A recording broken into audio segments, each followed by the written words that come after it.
Okay, cool.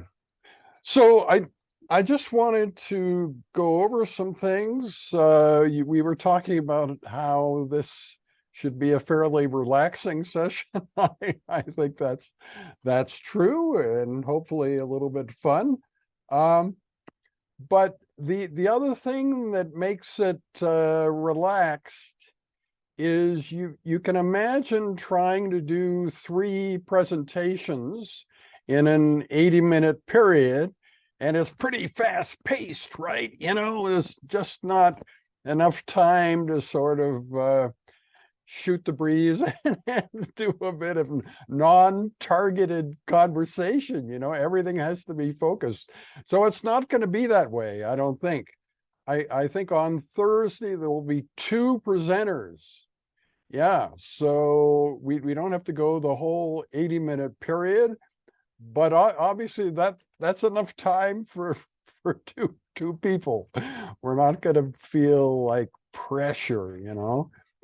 And I think a week from today it's likely going to be the same. So Suki and Samir are still to some extent under the weather, ill, and so Suki is doing a video presentation that he's going to send me, and I guess we can see if I should share it with the world massively or share it with you guys, or it's private between the two of us. I don't know. We'll see where it goes.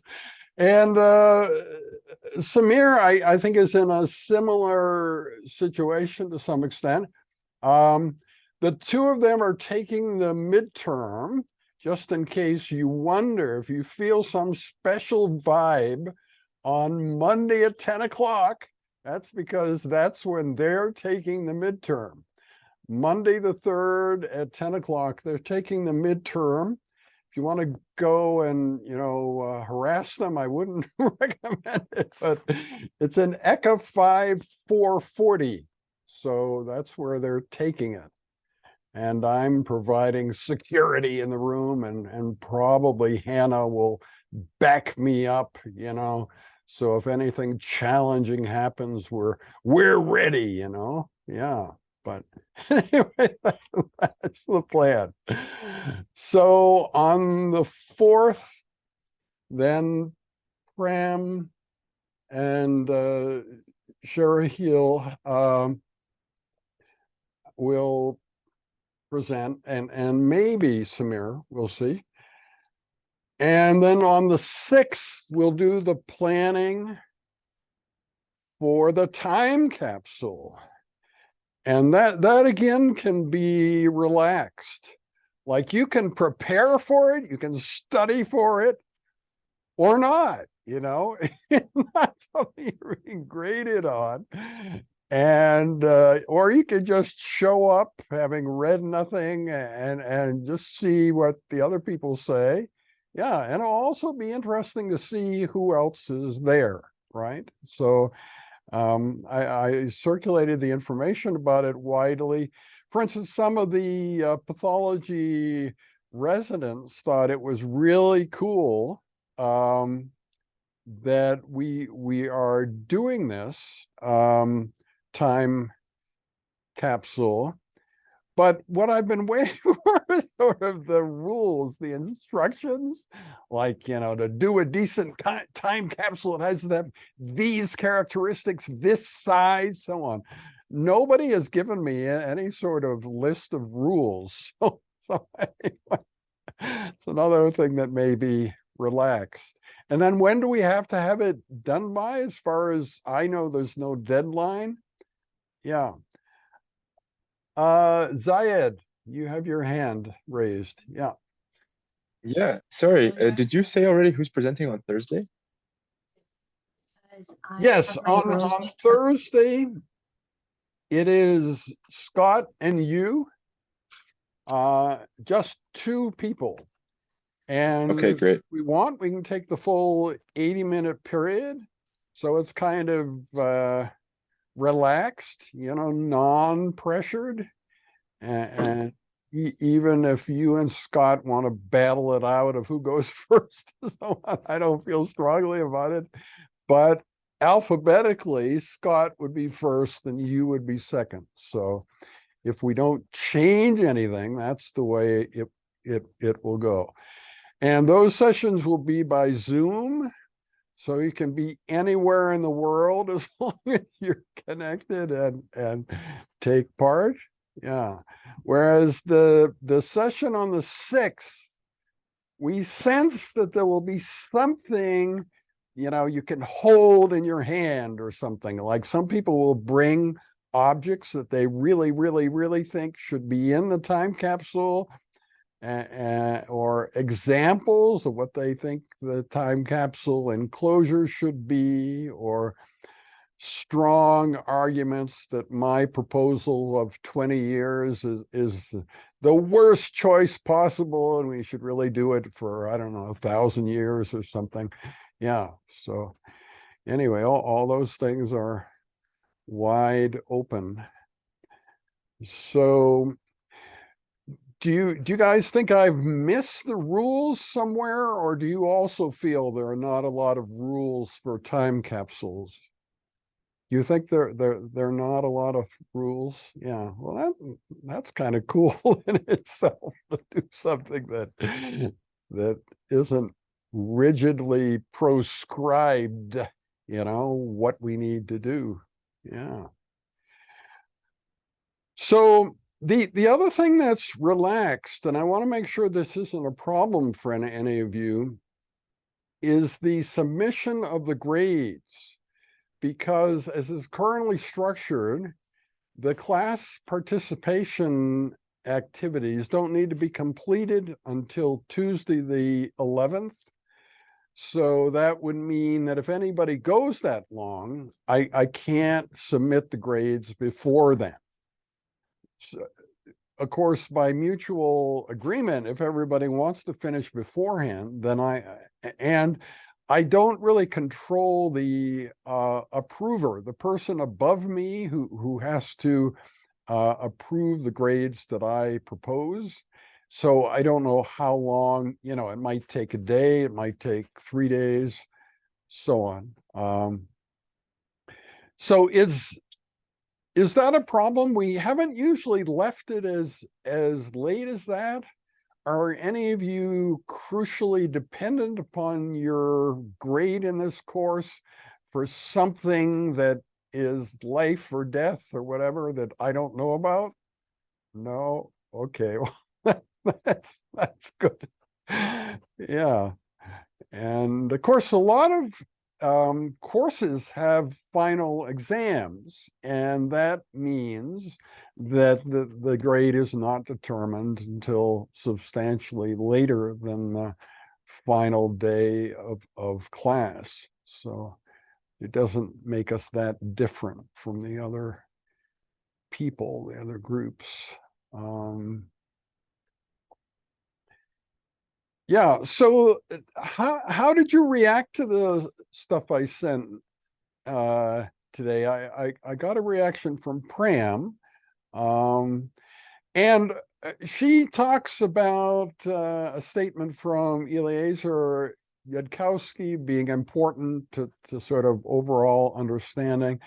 Yeah, I think that's true, and I'm very glad that he exists in the world, because my promotion of Utopia or the Star Trek future or whatever might seem a bit scary if there was nobody on the other side, right? If I couldn't count on him to continually push the fact that AI is trying to kill us all, and so I think that message is strongly out there, no matter what I do. And so in a sense, knowing that he's going to keep doing what he's doing means that we can, with a clear conscience, keep promoting the positive outcome.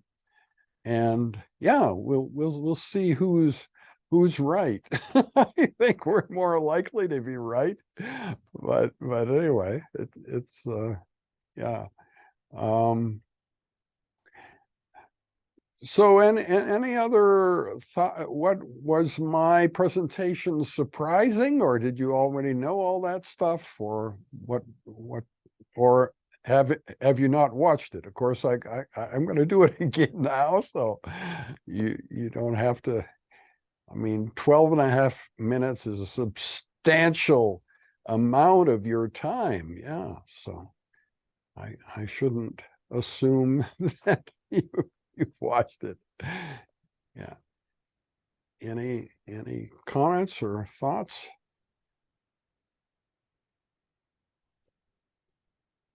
Yeah, I guess one thing I'd never considered before is sort of your idea of spillover.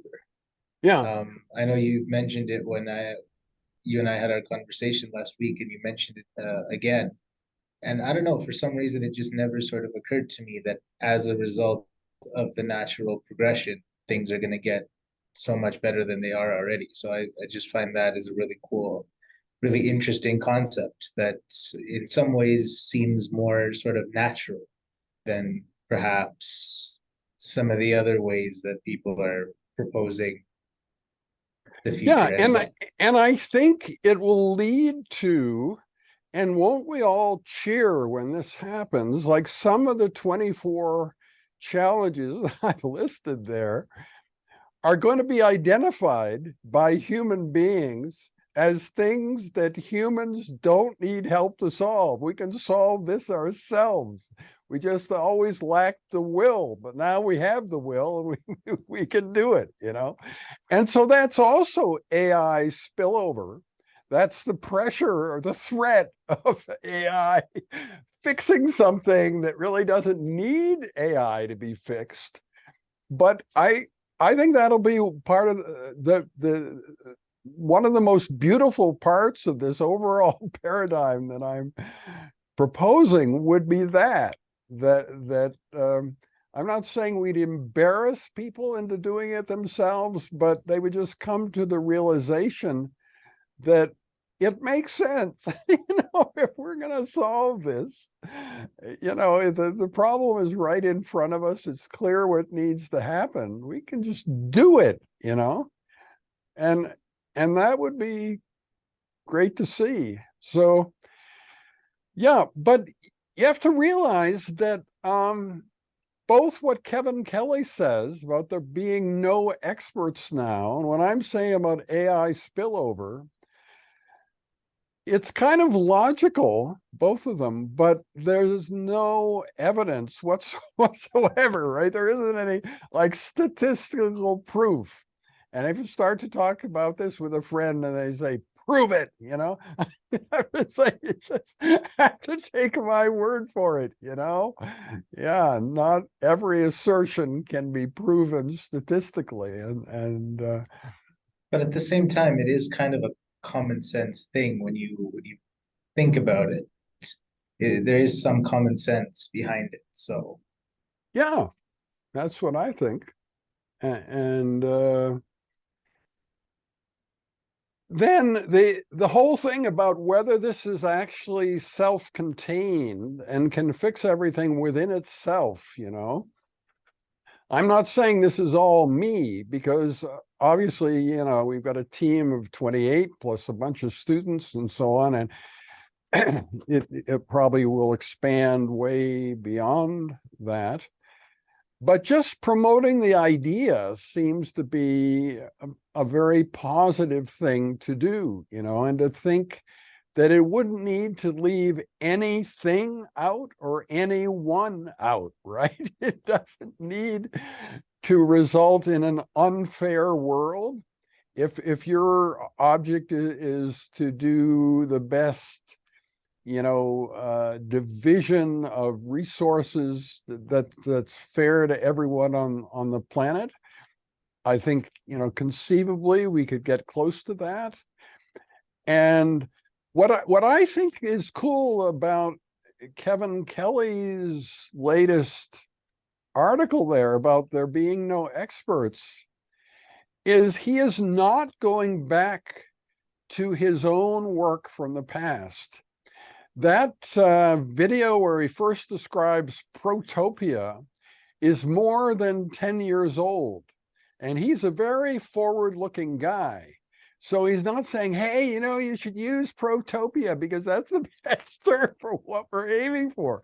He never mentions it. And I think that is one of the coolest things about it.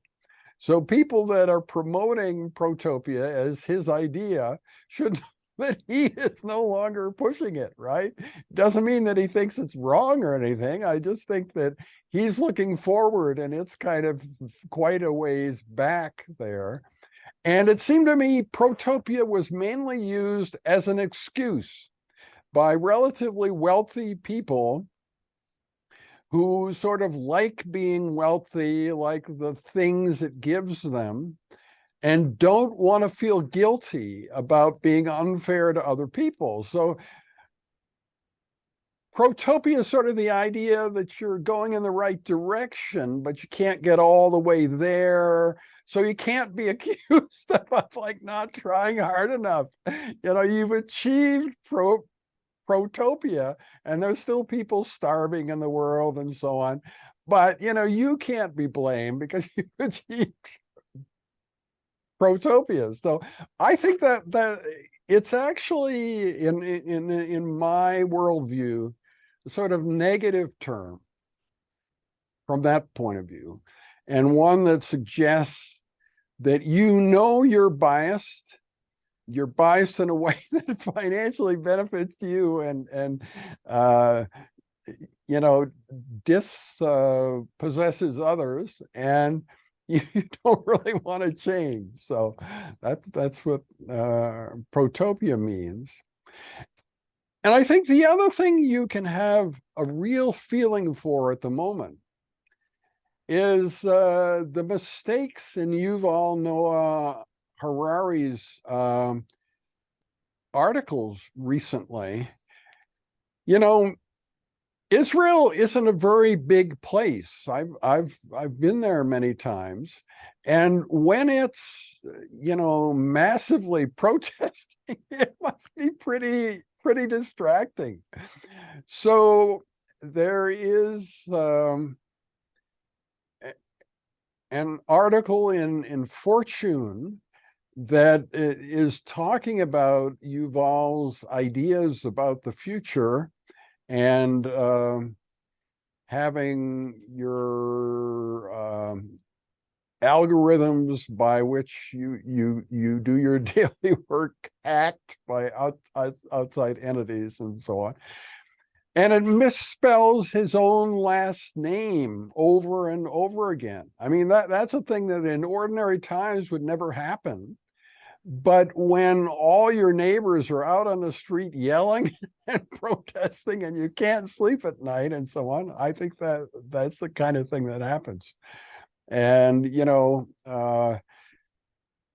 to some extent, you know, Iran and France have some of the same things. So that's part of the reason that, you know, when we think about when are those last two airfares to get Zayed and Hannah to France going to be finalized, it's a bit more complicated, isn't it? Because you can imagine the people in France who are helping us may be very distracted by the fact that everybody's really mad that the retirement age has been changed from 62 to 64. It may not seem like that big a deal to us, but in France, I think it's a huge change. And it just me that the decisions about exactly how to purchase those two tickets to get you guys there is not highest priority when everybody is out on the streets and protesting and so on. Yeah. So anyway, it just makes this time a bit more memorable, right? Than if things were stable, nothing was really moving that much, and this year was pretty much like last year and the year before. Then you'd be saying, where's my darn ticket? You know, there's nothing in the way of getting it. Get me the darn ticket now, you know. But you know that really isn't the situation. And the best configuration, now that I've purchased two of them, the people there purchased the other two, and I'm sure that will happen. But it's kind of like, I'm not going to write to Yuval Noah Harari about the typos in his articles. I think you'll find out soon enough, and it just seems like we all have to kind of sit back and be a bit charitable toward our other fellow humans in these very challenging and surprising times. Yeah, so that's a better way to think about things.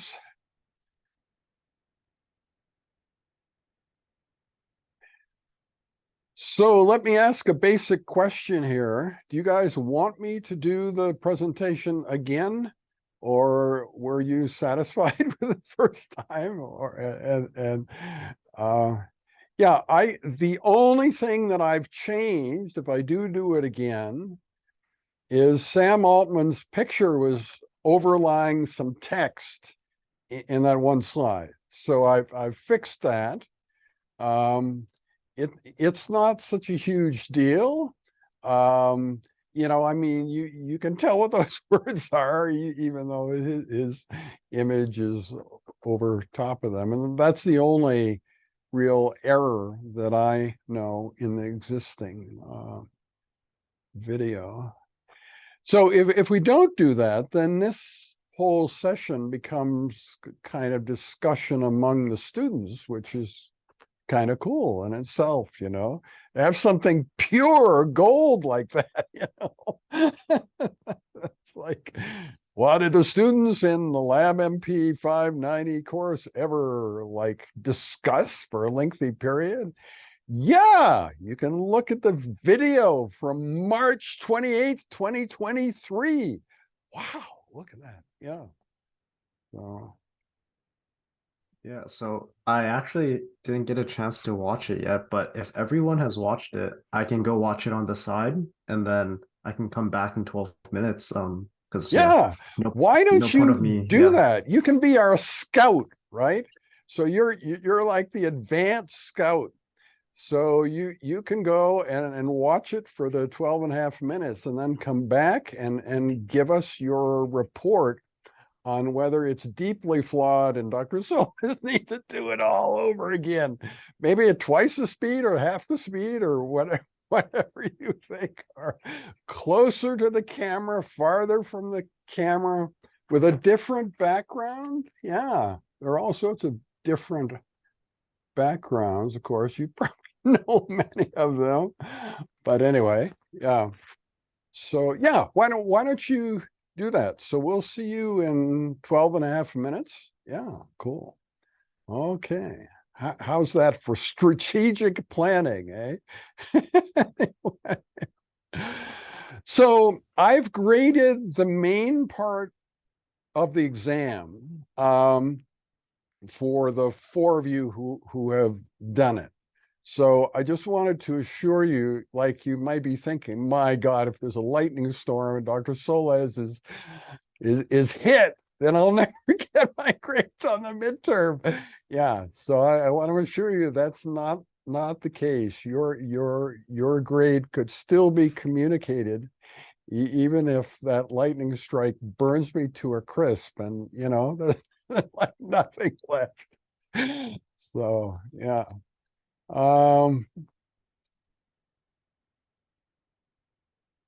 So I wanted to just talk about some options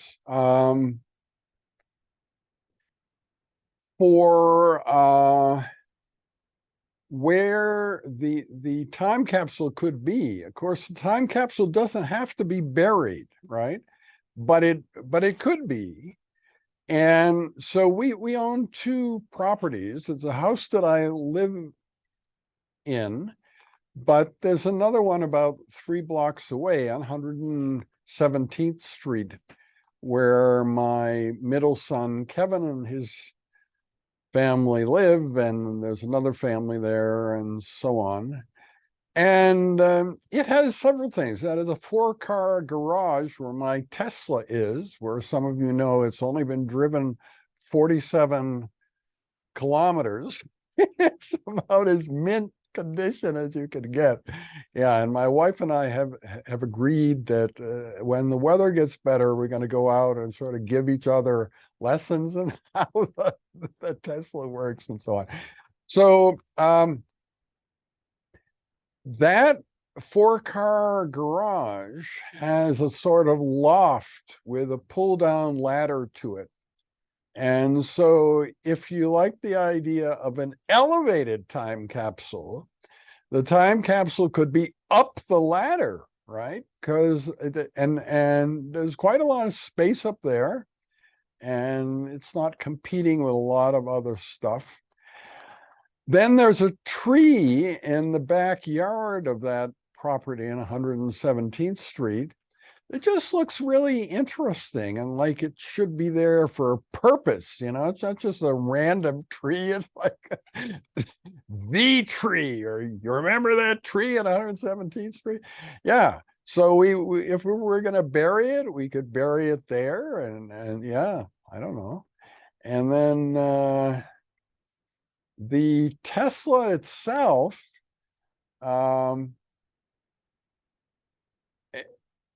I mean, we could just connect the time capsule to the Tesla, or put it in a compartment in the trunk, right? Where it's just there, right? And we agree that in 20 years we're going to open it. But for now, it's going to go wherever the car goes, you know? I don't know. And what ideas do you have when you think of in an ideal world, in an optimized world, where would you like to see the time capsule be? You could make Pram in charge of it. Wherever Pram goes for the next 20 years, go with her. That might sort of limit her, right? But anyway, yeah. But it might make, I don't know, we have to think about the time capsule's welfare. It might like traveling with Pram. Yeah, that might be something that the time capsule likes, you know. And so how machine-like and sentient do you want this time capsule to be? Does it have any electronics? Does it, you know, is it a quantum object? What of all the things that you learned in the course, you know, does it not relate to any of them? Is it just a dumb piece of metal, or is it really interesting in some way, you know? Yeah. If we get like an old computer tower and strip the inside, could we use that as like the container? Sure. No, I have things like that, of course. Could Or take an something, you old know, like Tim a throwback. Solez computer that has been in our garage through numerous harsh Canadian winters, and the components are all wrecked by the cold and warming and stuff.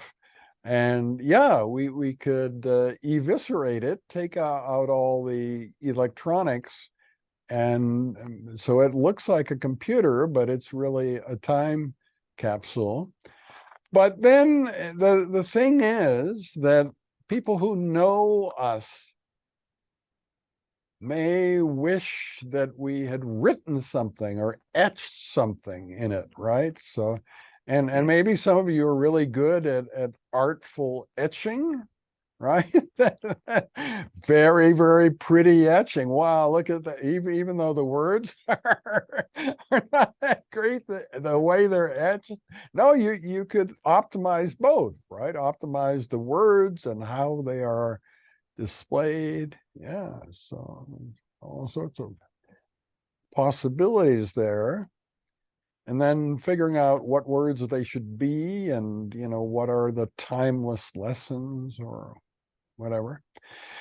So I had a funny idea, and I thought, this is not something any of you need to act on at all. But you know that Keith Richards and Willie Nelson are two very old singers who seem to show every sign that they will outlive all the rest of us. And as a matter of fact, I have this saying right behind the computer I'm using.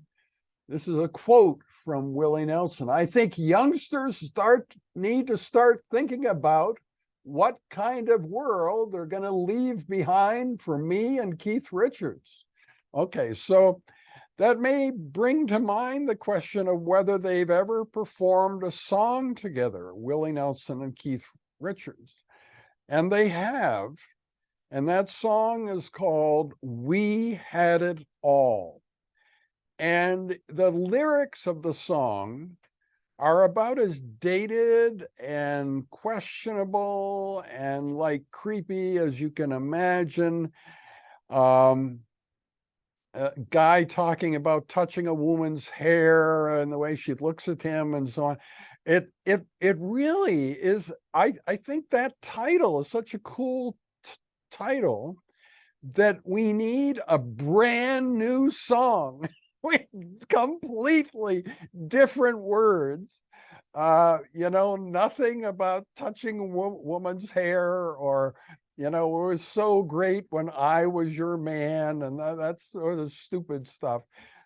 Anyway, so and what I think maybe some of you in the course might get enthusiastic about, maybe stimulate a little bit my video today, is in a very different sense. I mean, there's one sense in which Keith Richards and Willie Nelson had it all in their relationship with the woman in the song, but there's another way in which we all have it all in the course, right? Because you might think the course is about just these little things here, and it turns out the course is about everything and everybody, right? And like, in a sense, in this course we have it all, and people wouldn't really know that it's all encompassing. It is self-contained and takes care of all the problems of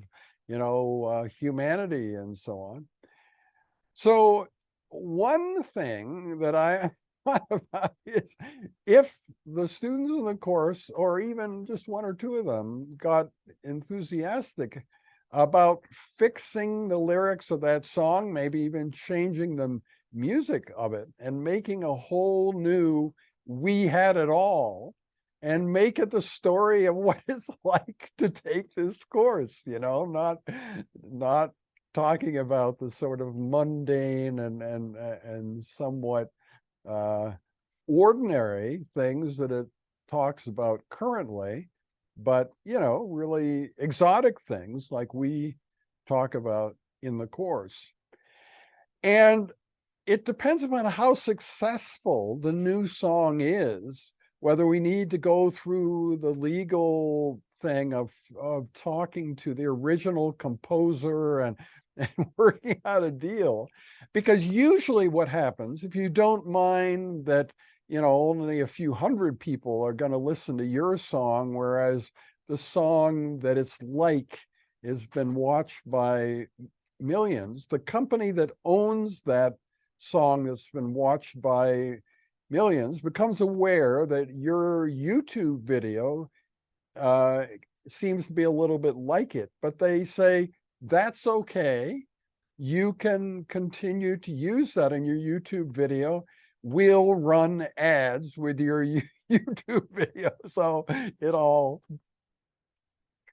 comes out even. So, I mean, we don't even have to overthink the question of whether it's going to be a completely different song with not a single note being the same, or whether it is the same song with new lyrics, or, we don't really have to worry about, we can just have the song that you guys create be what you would like it to be. And then we can put out a video of it and see what happens with the AI, right? Sensing that we have produced something that contains this other song, and then the entity that owns the song gets back and says, well, this is what we ask.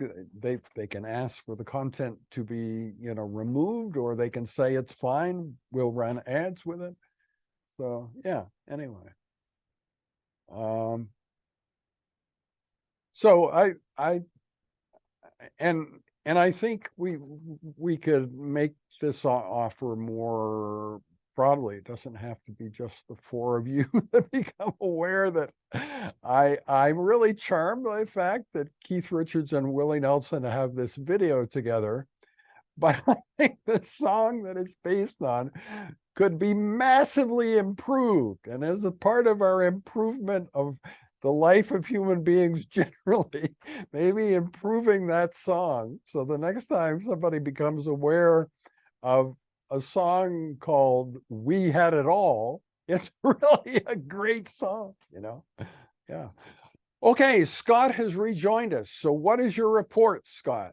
Do I need to scrap the thing and start over, or do it at double time, or what is your opinion?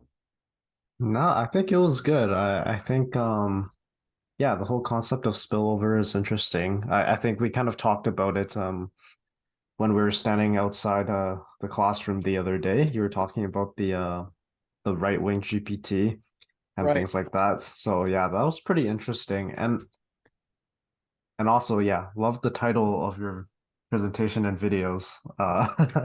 It gets people excited about these topics. But yeah, I think um yeah, no, I think it's with the spillover, it's like you talked about how the spillover effect can solve these 24 areas, 24 issues, Right. not necessarily having specialized AI in each area, but I think it kind of probes the question of like if you like the spillover can can can go in different directions, right? Yes.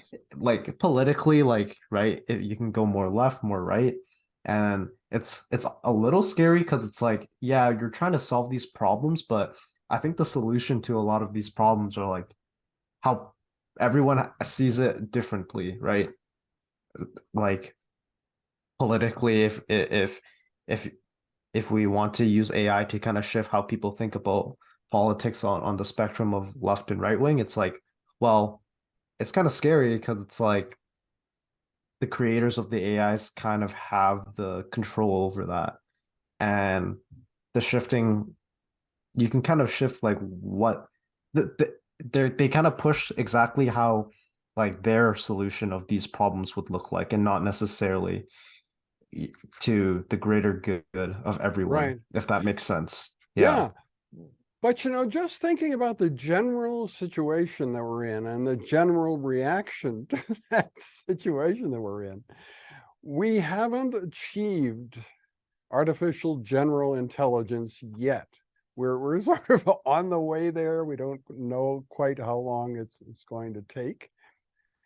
But I think across a broad political spectrum, people are beginning to realize when we get there, when we get to AGI, humans will not be in control. So we hope that the AI is running the world for our benefit, which I think is likely. And so it's sort of like if you extend GPT-4 to 5 and 6 and go up to 100, right?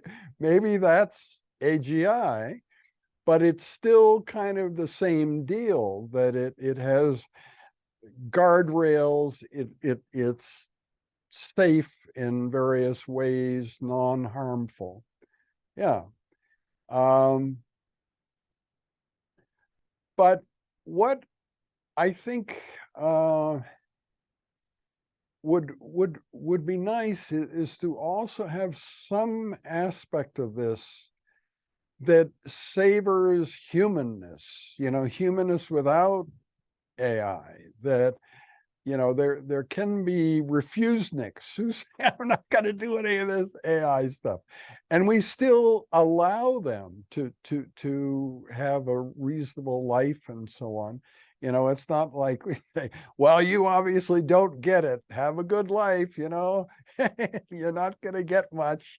Yeah, no, I think that we have to mean what we say about valuing humanness and wanting to enhance that, but it can include varying degrees of buying into technology and AI. So it's not only people who buy in who have the good life. It could be everybody. It could be the uncontacted,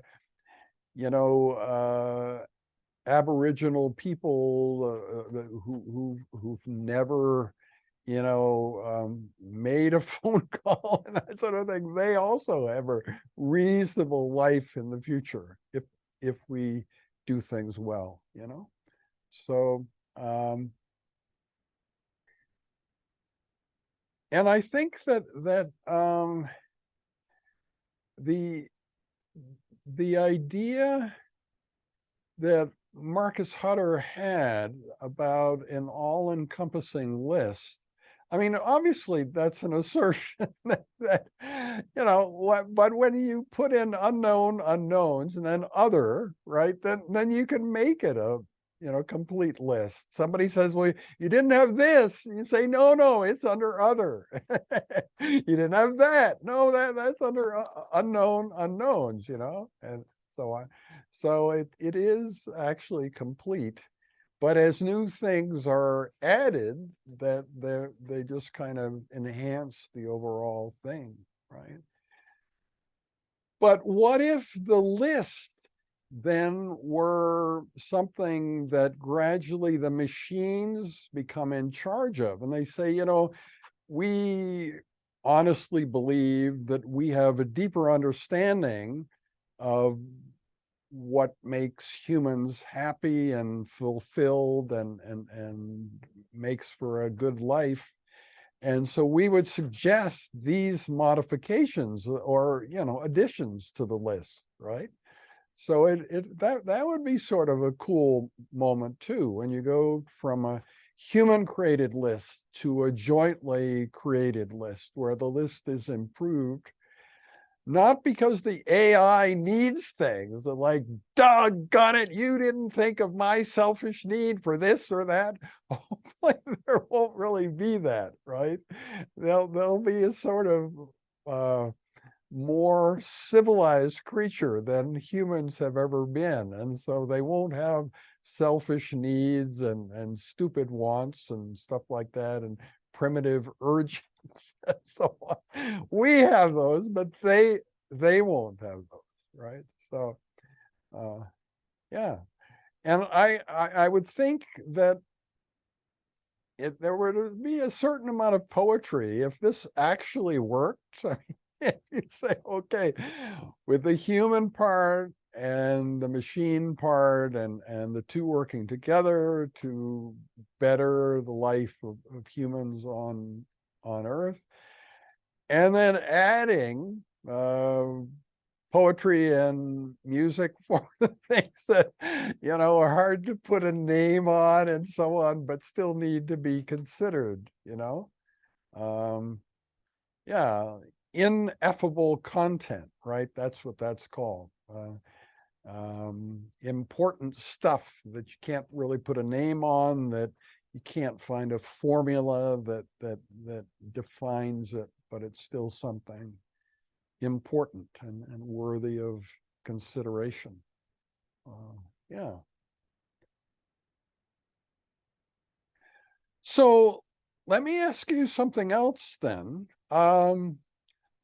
How should the session on the 6th be run? How long should it be? Should it be one of several sessions? what is the end point here?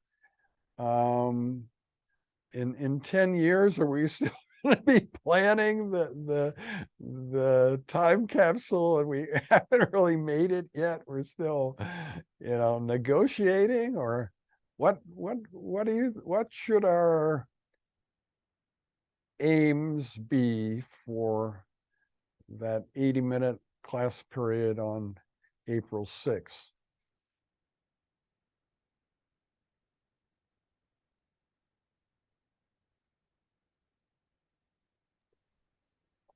Yeah, well, I think you said it yourself. There aren't really any rules per se yet for Yeah, this project, I suppose, that we're embarking on. So I think that really should sort of be one of the focuses of that class is just establishing how it is we want to do what we're doing. And once we have that, more solidified, we've got some timelines, we decide when we want to do things, how we want to do things, what we want things to look like, where we want things to happen, then the rest of it sort of follows a lot easier. okay, yeah. No, I'm happy with that. We could even have associated tours. You could come to my 4-car garage. It's where most of the pictures that were made into the coroplast cutouts. So like the cutouts that I did of the students in 2020, most of them were shot there. And if you think about how creepy it would have been if I had been doing all the shooting, anyway, that isn't what happened. Simon did most of the shooting, and there was a woman there always, so it was kind of balanced that way. But Simon was the person doing the photography, and it was very comfortable, I think.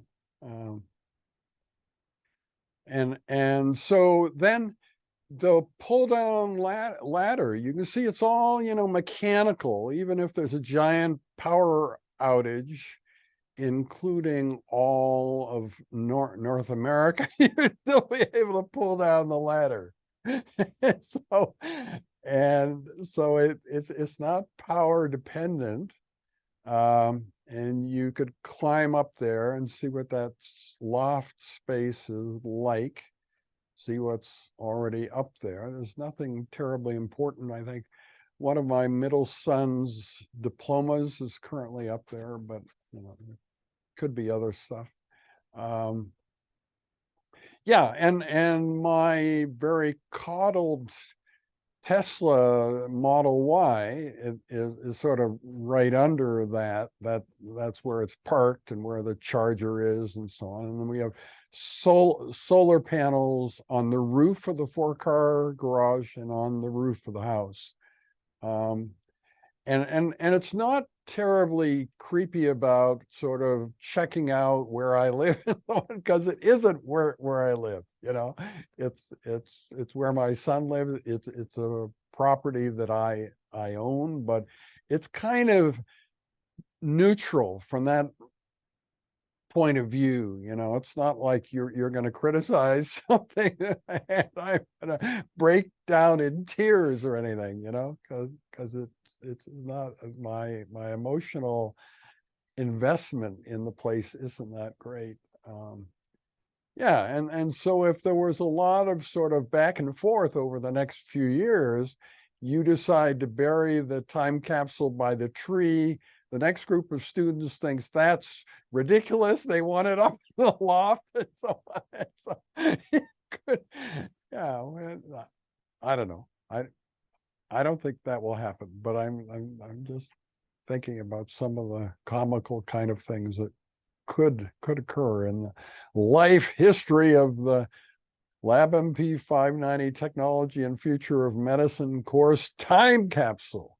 So, yeah, a lot of interesting things could occur. And this question of whether I'll still be teaching the course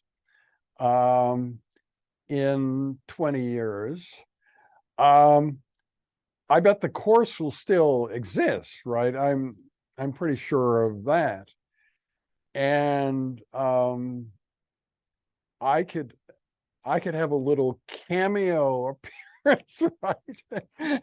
No matter how old and daughtery I am, I could conceivably show up for something 20 years from now. It wouldn't mean that I'm necessarily running the course and showing up every time. So you may wonder about the phone ringing. So I have a fax line here, and it's a very old-fashioned thing. You may regard me as a very modern person, but the cool thing about having a fax line in a hospital is you can pick up the phone and call anywhere in the world, directly. You don't have to give any code or whatever. And it's too much trouble for the hospital to sort of track down who made that phone call. It costs them more. So it's sort of like you can call anywhere you want for free, but I haven't used it for that for over 10 years. Who would I need to call, but anyway, I sort of, as long as I keep this office, I'm kind of enamored of having the fax line that allows me to make calls anywhere in the world, even though I don't do that. And so I don't really appreciate receiving faxes, because now faxes are almost all junk, right? There's hardly ever an instance where you really need a fax. Whereas, like 31, 32 years ago, fax was a very important way of communication. But that's what those interruptions are. And it doesn't occur very often. In fact, the number of attempted fax calls is continually going down, because it's sort of like the railroad or something. People doing it know that it's a dying entity, right? And the fewer people receiving faxes, and it's gradually diminishing, right?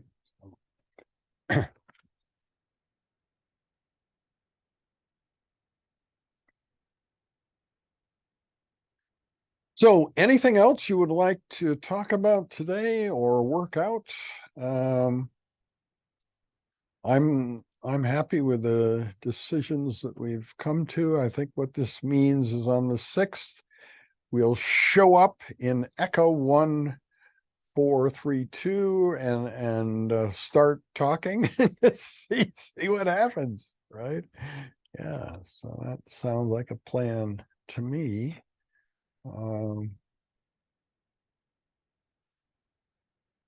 Yeah, so there's something exciting this Sunday. I don't think it's something you guys would want to watch, but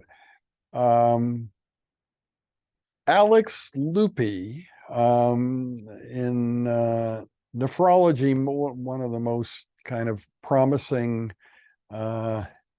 young people in the field today, is talking about AI and clinical decision making in transplantation in GlomCon's session on Sunday. And it will, I think, ensure that the controversies conference that I put together will actually succeed, because assuming he has something to talk about on Sunday, it will probably include xenotransplantation, and it means that then this idea I had that xeno would become a real tangible thing that we could count on in 2023 will actually happen. So yeah, anyway, that's exciting to me. Okay. Well, we've spent spent an hour, so maybe that's a logical period. And that gives you an extra 20-minute period today that you can do whatever you want. Yeah, it's cool. You don't get that very often. So you're a free agent, whatever you want to do for the next 20 minutes. Does that sound good? And then we will meet for the presentations by Scott and Zayed on Thursday, followed by the presentations by Pram and Shurhil on next Tuesday, a week from today. Yeah. Okay, yeah, and if you feel a special tingling Monday at 10, you'll know that's the effect of the exam, the midterm exam for your other two colleagues going on the 5th floor of ECA. Yeah. Okay, thank you very much for putting up with this rather unusual teaching session and taking part in it. And I'll see you on Thursday. So, okay, great. Thank you very much.